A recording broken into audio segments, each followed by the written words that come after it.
I'm honored to be joined this morning by a guest who can only be described as a political lightning rod to those on both the left and the right.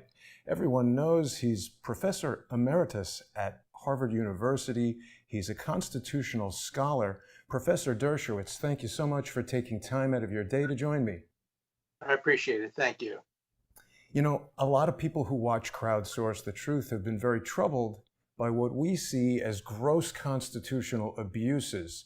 You said when you spoke on behalf of the Constitution during the presidential, the impeachment process, that you were not a Trump supporter, and I actually really appreciated you speaking out in defense of the president despite your politics, his personality, and that sort of thing.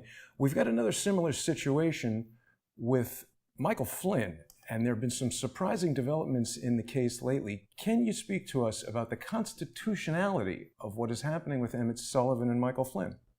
Sure. And I'm not a Flynn supporter. I was appalled at Flynn being one of those people during the recent election, the last election, being among those people shouting, lock her up to Hillary Clinton.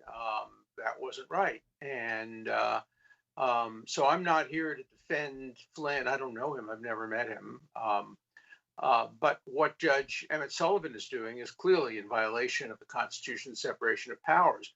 Judges are umpires. They're supposed to resolve only disputes between the government and a defendant. Here, there's no dispute. The government and the defendant agree the case should be dismissed for essentially egregious government misconduct.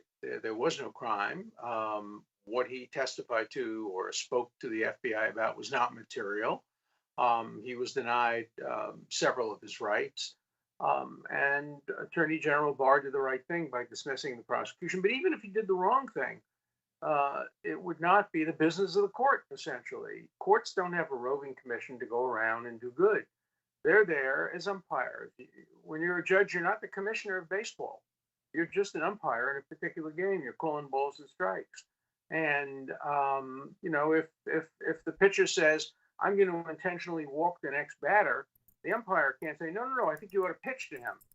That's not the job of the umpire. The umpire is to resolve disputes. The job of the judge is to resolve disputes. So Judge Sullivan, who has a clear bias, personal bias, against Flynn, what he said about him was outrageous. He accused him of treason. He made all kinds of statements about him even earlier on. But now, inviting another judge to come and become a special prosecutor, inviting amicus to come in and give him cover basically for what he'd like to do, which is to send Flynn to jail. That's just not what a judge is supposed to do.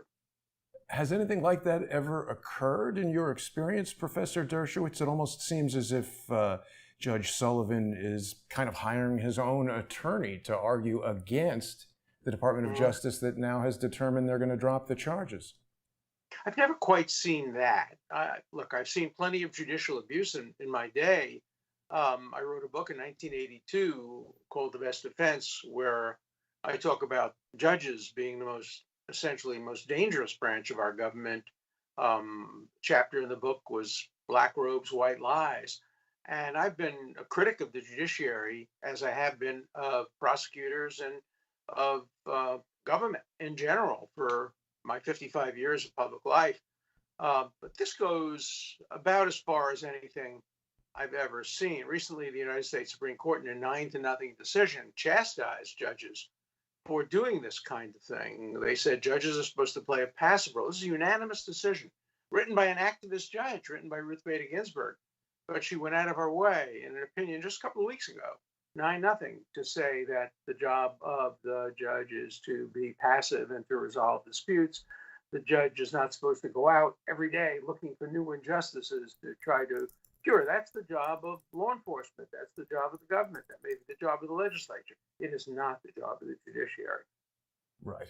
And this judge that Emmett Sullivan is bringing in, he's quite controversial, isn't he? This is one of the judges that Bill Clinton hired as a U.S. attorney when he fired all 93 coming in as president. That had never been done before Bill Clinton did it.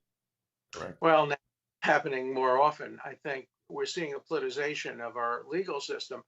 I've only heard good things about Judge Gleason. When he served as a judge in the Eastern District, he was highly regarded. I have no complaints about him, nor do I have any complaints about him doing a job that he was asked to do by another judge.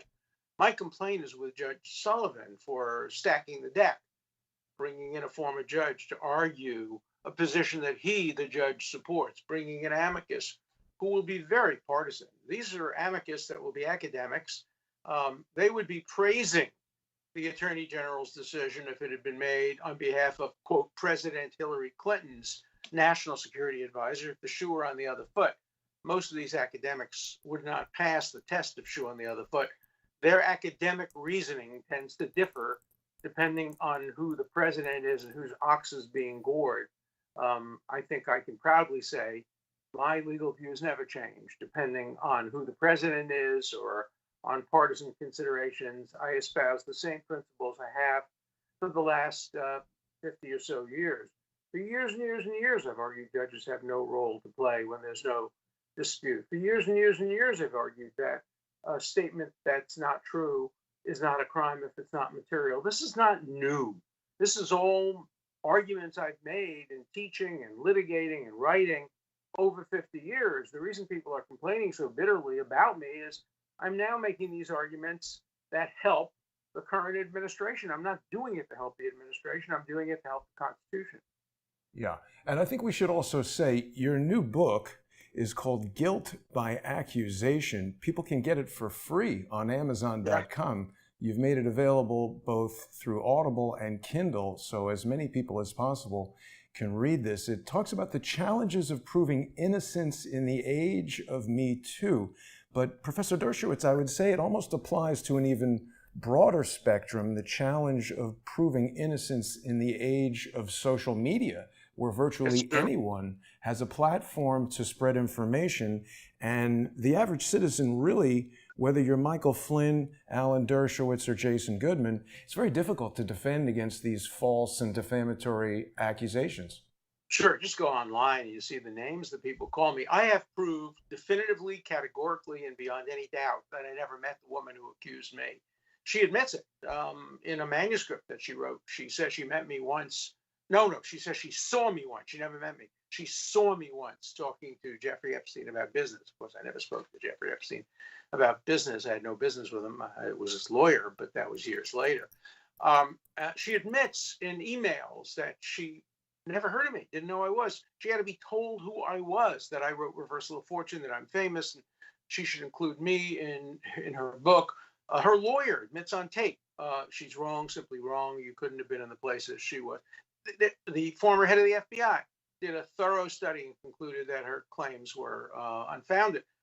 The evidence is overwhelming that I never met her. You get on Twitter, you get on social media, and people are calling me a rapist and a criminal and you name it, every name in the book. They don't care about the evidence once you've been accused. The 92nd Street Y, where I spoke for 25 years, I was the second most popular speaker after Elie Wiesel, banned me from speaking. Wow. Knowing that I was completely innocent. They said, we know you didn't do this, but you've been accused and we don't want trouble. So that's where I got the title for my book, From the 92nd Street Y. If you're accused, guilty, we don't care about the evidence. That's not relevant. It's Alice in Wonderland, sentence first, verdict, and then the evidence. I wrote a column the other day. It could have been entitled, Don't Believe Women, but also Don't Believe Men. Believe the evidence. There's nothing about a woman that makes her more truthful than a man, or about a man that makes him more truthful. It would be like saying, don't believe Jews, or don't believe gays, or don't believe African Americans, or believe Republicans, believe Democrats. It's nonsense. You can't say believe or don't believe based on stereotypical groups. Believe the evidence. Believe credible witnesses. That's what I urge in my book, Guilt by Accusation. I hope people will read it. I've made it available free because I want everybody to read it. It could happen to you. It could happen to me. It could happen to you. It could happen to anybody. Well, it has happened to me, and that's part of the reason why I've become so interested in your case. I didn't know very much about you before this whole dust-up began. Of course, I watched the OJ trial, and some of the things that you're saying bring me to my next question. I think it's important that we reiterate for people that some of the controversy I'm referring to when I introduced you is that you've represented some of the most well-known criminal defendants in American history. And I want people to remember that rather than forming an opinion about you based on who you're representing, it's very important that if each of us want to live by this rule of being presumed innocent until proven guilty beyond the shadow of a doubt, or a reasonable doubt, even people suspected of the worst crimes deserve that. They require that. Isn't that correct? Well, look at our history. John Adams, before he became president, before he signed the Declaration of Independence, defended the most despised people in all of America. That is the British troops who committed the Boston Massacre, killing Crispus Attucks and many other people, innocent people. And because they needed a lawyer and because they were so unpopular in Boston, John Adams, who was a great lawyer, defended them and was castigated for doing it. Abraham Lincoln defended many people who were despised. Clarence Darrow defended some of the most despised people in history. I'm happy to try to follow in their great footsteps. I will continue to defend the most despised, the most unpopular, the most hated people as long as I have the energy to do so. That's the job of a criminal defense lawyer, just like it's the job of a great doctor to try to cure the sickest people, and a priest or a rabbi or a minister to try to administer to the worst people. The job of the criminal lawyer is to defend the people who are most unpopular, who will have the most difficulty getting a fair trial, whether they're guilty, innocent, or somewhere in between. And of course, when we take a case, we don't know whether the defendant is guilty.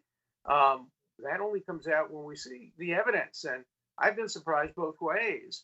I can think of one major case, I'm not going to mention names, where I took the case thinking the defendant was absolutely guilty, and then I learned he was totally innocent. There was no crime. And I had another case where I was sure the defendant was innocent, and then it became very clear, and he admitted it to me, that he had done it.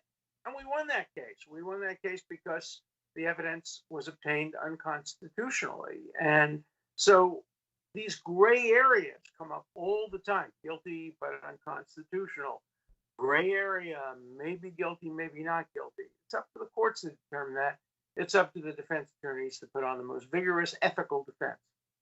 Right. And, you and I first met outside the courthouse at 500 Pearl Street after one of the hearings in Gilles v. Dershowitz, and you were very forthcoming in your answers to some uncomfortable questions that a lot of people might not have wanted to answer. Not uncomfortable to me. I did nothing wrong. I have lived an exemplary life when it comes to the matters involved with these accusations. I've been married for 30 some odd years, together with the same woman for many, many years. I don't flirt. I don't touch. I don't smell people's hair. I don't hug. I have never had sex with an underage person in my life. I never had sex with anybody related to Jeffrey Epstein. I did absolutely nothing wrong. Why should I be afraid to answer questions? I immediately, the day I was accused, said, open book, look at anything, read anything, listen to anybody. Nothing should be secret. I have nothing to be ashamed of. And that's why I wrote my book. If I were guilty, I wouldn't have written a book opening myself up to all kind of criticism, and I wouldn't have sued Virginia Giuffre for defaming me, which I have done. And now there are lawsuits between me and her and between me and her lawyer, David Boies, because I accused him of conduct which many, many, many people believe he is guilty of. Yes, and it's interesting to me that a lot of people have rallied around David Boies as some kind of hero, because he is also defending a lot of people that a lot of viewers of Crowdsource the Truth aren't very fond of. It just seems like a lot of people get into these identity politics type scenarios where if they look at somebody on TV and decide they like them, that person is a hero and their adversary is a villain. But it's basically the business of criminal defense attorneys to defend people who are accused of crimes, and they may not be popular. But to defend them ethically, I have no problem with who David Boies defends. I have a real problem with how he defends them. He's being sued now for malpractice. He's been brought up on ethics numerous times for allegedly deeply unethical conduct. And so far, he's gotten away with it. But he's not going to get away with it in my case, because when he sued me, he opened himself up for me exposing his entire career. So it's not who he defends, it's how he defends and whether he violates ethical principles. And that will be the issue presented at the trial. I do not violate ethical principles.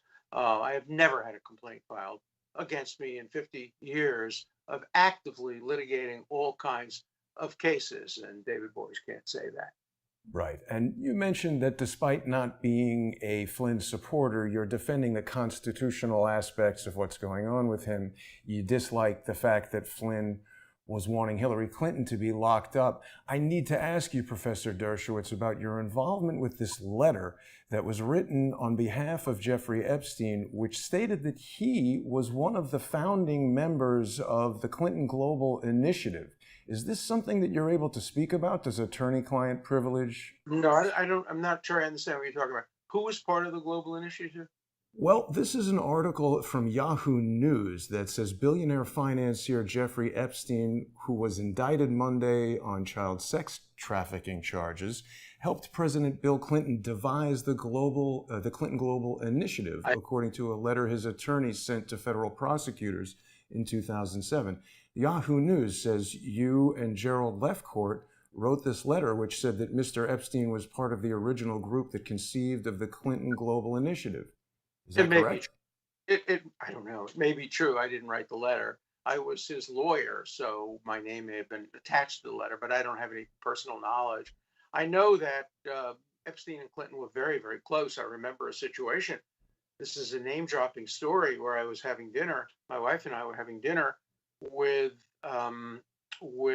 Caroline Kennedy at Caroline Kennedy's home on Martha's Vineyard, and the President Clinton, was there. And he received a phone call. The Secret Service gave him the phone, and he went off on the side, and he had a long conversation. And then he came over to me. President Clinton did, and said, "Somebody wants to talk to you." I said, "Who?" He said, "Well, get on the phone." And it was Jeffrey Epstein, who had been talking to the president for, I don't know, 15, 20 minutes before the phone was handed to me. And then he just asked me how I was doing. I had met him on the Vineyard through Lady Rothschild, the wife of the Lord Rothschild, who told me he was this wonderful man. He had connections to Harvard. He was very charitable. He was giving $30 million to Harvard. Would I do her a favor and meet with him? And I did. I met with him at my house. He left a bottle of champagne, which I still haven't opened, and probably won't ever drink. But I had an academic relationship with him until he was arrested. Then the relationship stopped being in any way academic or personal and became entirely professional. I charged him for every minute that I spent on his case, gave him no discounts, and produced a very good result. I'm very proud of the result we produced. That's my job. And were you representing him in 2007 when this letter that Yahoo News? Yes. Yes. Okay. Oh, yeah. So yeah. Isn't it a concern, Professor Dershowitz, if your name is on a letter as his lawyer? This Clinton Global Initiative was never legally organized and has no... I don't know anything about it. It's very common. This is the first I've known about this this particular relationship. I've heard that he was involved with Clinton's fundraising. I know they went to, I think they flew to Asia together for some Clinton initiative matter, but you have to ask other people about that. I just don't know about it. It's probably true if it was in the letter.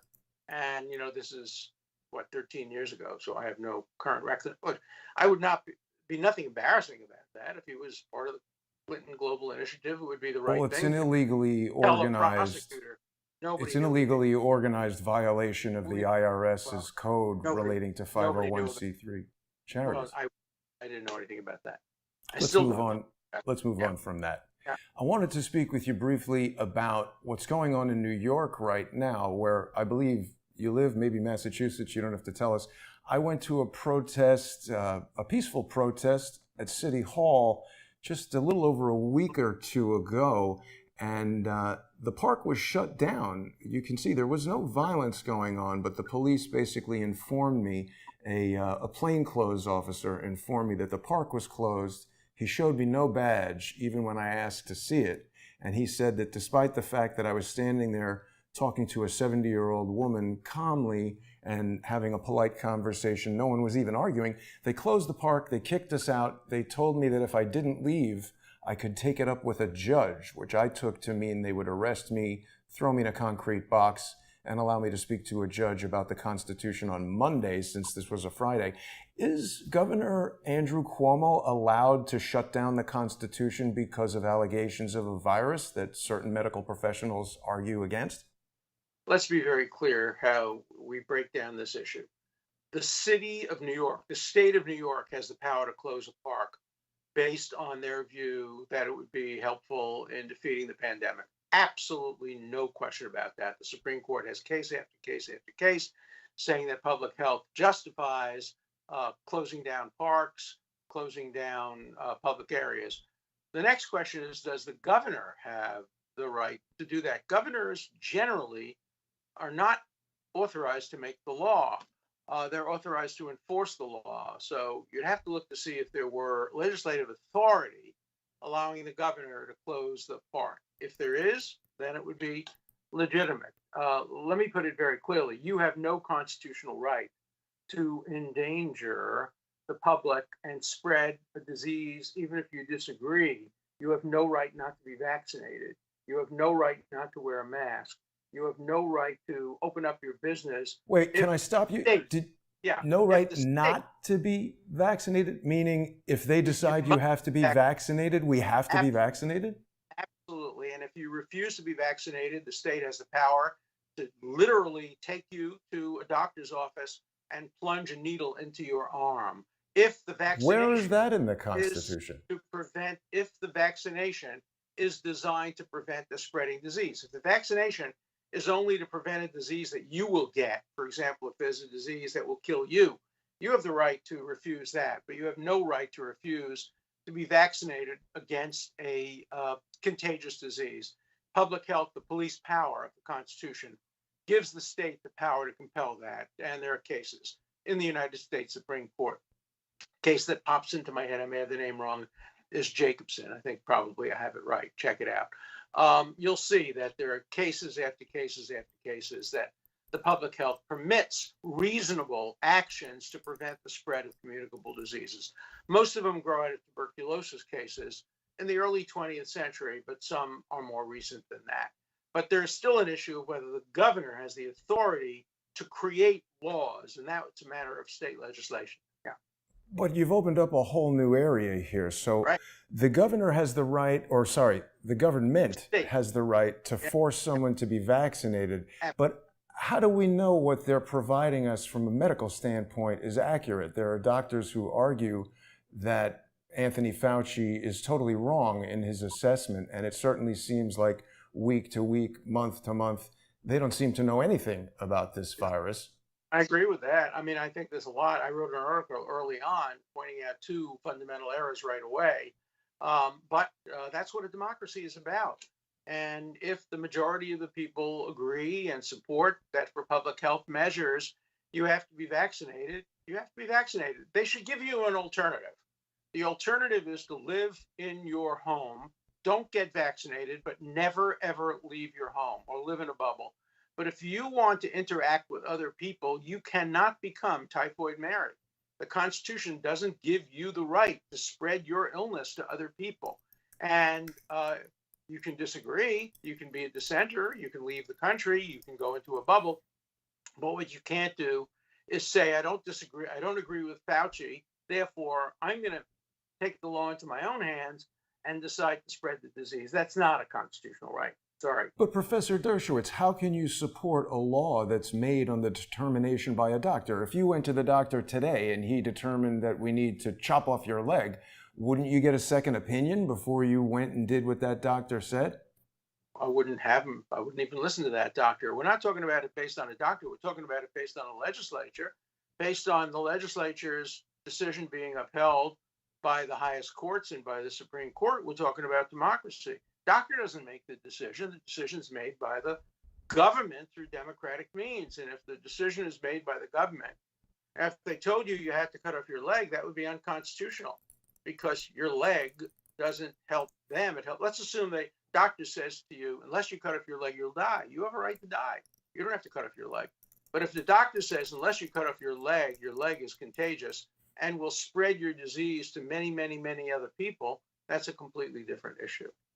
Constitution. But if this legislation is based on the determinations made by doctors and they've determined something about, we're mixing the fields of medicine and law, and the proof of something in law seems vastly different than the proof of something in medicine. A lot of the people who are advising us as to the future of vaccinations in this country are the very same people who have been kicked out of major countries for serious failures and injuries resulting from vaccines that they felt were going to be beneficial. I'm very troubled by the legality of what you're suggesting because it seems like we're very close to a government mandate that we must all be vaccinated. Let me take you in another direction here. I would like to see a government mandate. If the safe vaccine is developed for COVID-19, I hope it's mandated. And I will defend it and will argue that in the Supreme Court of the United States against your views. And you would get it if they came out tomorrow and said there's a vaccine that's ready? First one online, my children would get it, everybody would get it. If we felt it was safe, we'd make our own, obviously, make our own judgment. If we decided to become civil disobedience and violate the law, that would be a different thing, but the law would be completely valid. I know you have limited time, so let me ask you about this other professor at Harvard, Charles Lieber. He's been indicted. Sorry? Never heard of him. Oh, Charles Lieber is one of the world's leading experts in nanotechnology. He has been indicted along with two of his Chinese students who, well, let me just bring you up to speed. Sure. Two of his Chinese students who failed to declare on their student visa applications that they were members of the Chinese military. Dr. Lieber's group, in their research in the area of nanotechnology, have created robots that are smaller than viruses, that can actually enter cells and carry out functions within the cell. And we have the very realistic possibility, Professor Dershowitz, that there are nanotechnology groups around the world, and actually a high concentration of them at Harvard University, that are creating these nanobots that could behave exactly like a virus and could even mimic some of the symptoms and impact that we're seeing from COVID-19. So I'm very concerned when the law can get behind this and force us to take a vaccine for something that's so misunderstood from a medical standpoint.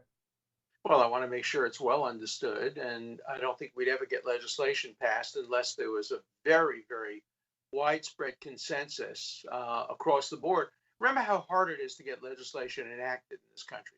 You got to get the House of Representatives. You got to get the Senate to approve the same language that the House approves. You got to get the president to sign the bill. Then you got to get the courts to uphold it. Once all of those checks and balances have been satisfied, that's the democracy we live in. And, if you don't like it, there are other places you can go to. Not really. They won't let us leave New York. Let me ask you this, because you can leave New York. You can leave New York if you tell them you want to give up your American citizenship and go to another country. You can leave New York. Yeah. Well, let's stay focused on this research for a second. Right. So in this visit to Harvard, we've got Jeffrey Epstein wearing this sweatshirt. It seems like this is the same room, the same sweatshirt, the same day. We've got Marvin Minsky here, who is a world-renowned, he's deceased now, but he was a world-renowned expert in artificial intelligence and robotic haptics. And Jeffrey Epstein, yeah. Yeah. So it seems like Jeffrey Epstein was very involved in some of these leading scientists at Harvard, and he has been accused by many of using sexual blackmail against people. So when I hear about... I've never heard of that. I've never heard that claim made. Well, there are alleged to be video recordings of people from the jet. I hope there are video recordings of everything that Jeffrey Epstein ever did with anybody, because that would be my best evidence. Look, he was friendly with Frank Church, who was the developer of the genome project. He was friendly with so many scientists. He fooled a lot of people into thinking that he had lived a perfectly normal life. And we were all, I can speak for myself, totally shocked when we learned about some of the activities. And he was friendly with Bill Gates. He was friendly Right. with. And but the fact is, he engaged in these activities, and Bill Gates seems to be connected to each of the people that I'm speaking about: Charles Lieber, Marvin Minsky, millions and millions of dollars to Harvard. I've never met Bill Gates. Yeah. I'm not suggesting that you've met Bill Gates. I'm just saying that Jeffrey Epstein has met Bill Gates. Sure. In the book Filthy Rich by James Patterson, he says that Jeffrey Epstein had a trading floor on his 727 jet. Now, of course, that's going to mean there's just a computer data center there. I don't know if James Patterson would necessarily know a trading floor from a video server, but there are allegations that Jeffrey Epstein recorded things that happened all over his house. There's been I hope so. That would be great. Yeah. Palm Beach County Sheriff's deputy who has produced video footage allegedly to have come from Jeffrey Epstein. And I mean, we're hearing about nanotechnology developed by Harvard scientists that could enter a cell, behave like a virus. We've got Bill Gates pushing this plan for a virus. We've got him funding Anthony Fauci, the CDC, the NIH, the WISP. Sounds like a theory involving a dead man who probably. Well, it sounds more like a conspiracy, because here we've got two people. How did Jeffrey Epstein get this $500 million fortune? Charles Ortel tells us there's no records of him conducting any trades at all. He never graduated from college, as far as we know, but yet he was a professor at Dalton School, allegedly hired by Donald Barr, the father of our current Attorney General. Can you address the relationship between Donald Barr and Jeffrey Epstein? Never heard anything like that. I didn't know Epstein when he was teaching at a high school or an elementary school. I mean, these are all absurd conspiracy theories. Epstein made his money by working for Leslie Wexner. You should ask Leslie Wexner how he made his money. He got a percentage, as far as I know, of all the money that he handled for Leslie Wexner. And then I know he got the house that Leslie Wexner had once owned. There's a dispute about how much he paid for it and all of that. But his money came, I think, largely from Leslie Wexner. That's what the evidence seems to show. Right. Donald Barr was the headmaster at Dalton School. He left right before Jeffrey Epstein joined as a professor. It's notable that he... You mean a high school teacher?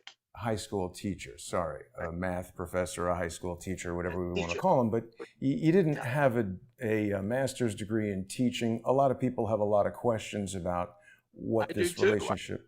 He never went to, I mean, I'm not sure he ever met this Barr guy, but I know that he didn't have a college degree, and he was a very brilliant guy, very smart guy, very good at mathematics, but you have to ask the right people those questions. Ask the people from the Dalton School why they hired him. Ask the people from Bear Stearns why they hired him. There's a lot of mystery around Jeffrey Epstein, but the idea that he would be dealing in nanotechnologies with Marvin Minsky. Marvin Minsky was the developer of artificial intelligence. Yeah, I think he was dealing with artificial intelligence with Minsky. It would have been Charles Lieber with nanotechnology. Along the lines of the surprises, were you as surprised as everybody else when Alexander Acosta announced publicly that he was instructed to lay off Epstein because he was involved in intelligence? It was not true. There's no truth to it. Epstein was not involved in intelligence, and I don't think that anybody in the government ever told him to lay off Epstein. Nobody laid off Epstein. We got the deal because we had a stronger case. They couldn't prove that he had ever transported any particular woman in interstate commerce who was underage for purposes of sex. And so if you can't prove that, you can't make your case. I do think I've only met Acosta one or two occasions. I do think he got a bum rap. I think he did what he could do. He got the best deal he could possibly get. If he had demanded more, we would have gone to trial and probably would have gotten a total acquittal. Right. And so Jeffrey Epstein, despite his close relationship with Ghislaine Maxwell, you're saying unequivocally was not involved in CIA, Mossad, nothing like that? No, of course not. He had no connections to the Mossad. He had no connections to the CIA. He had no connections to intelligence. As far as I know, I mean, when I was his lawyer, he told me a great deal about things he had done, and he did totally deny that. If it was true, he would have bragged about it. He would have used it. He would have benefited from it. I don't believe it for a second. But isn't it true that Robert Maxwell was a prominent Mossad asset, agent, something like this? He's alleged to have been.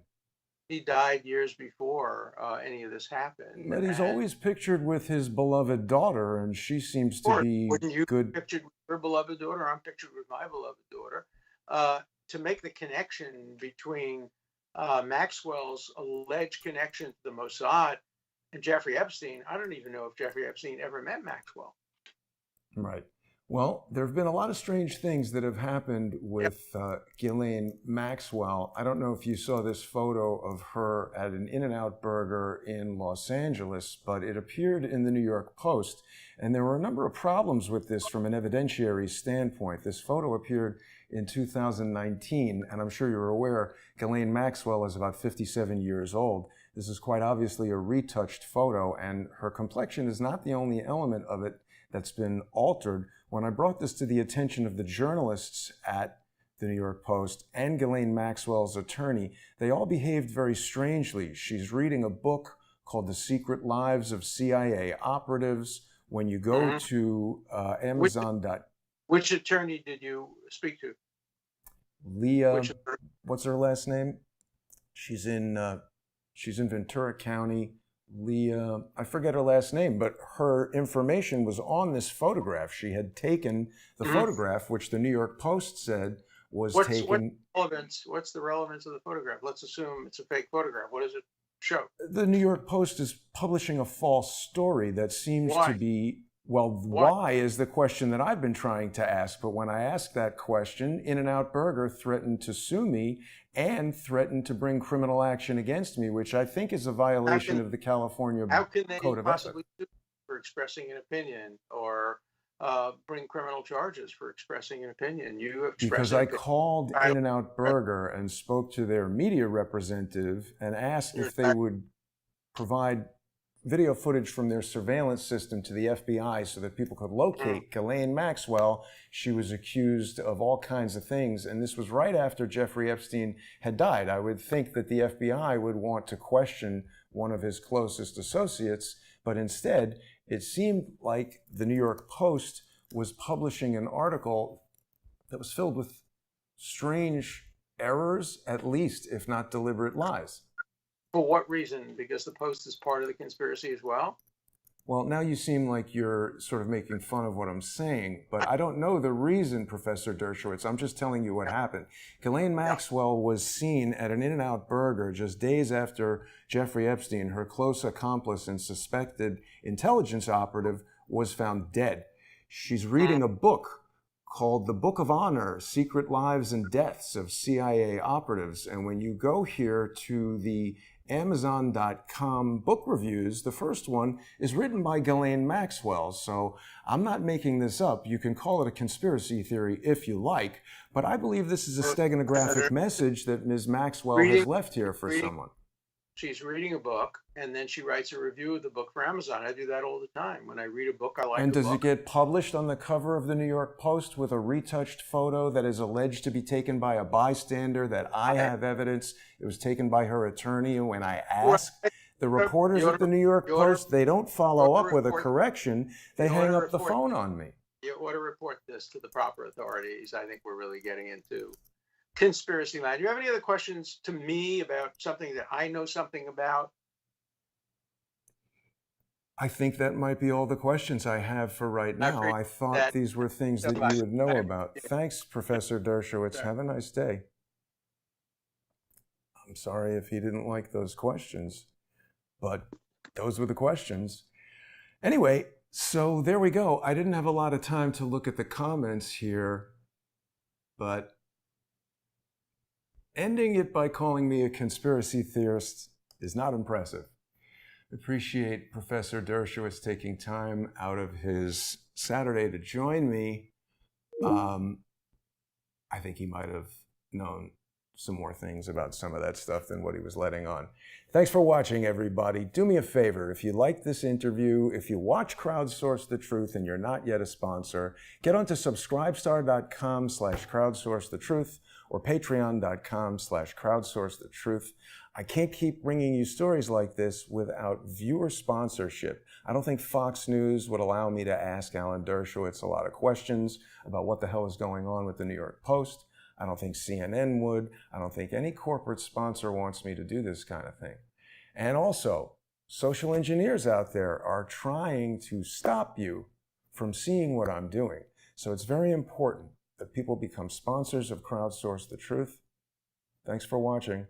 Have a great day, everybody. Don't miss Sunday with Charles tomorrow.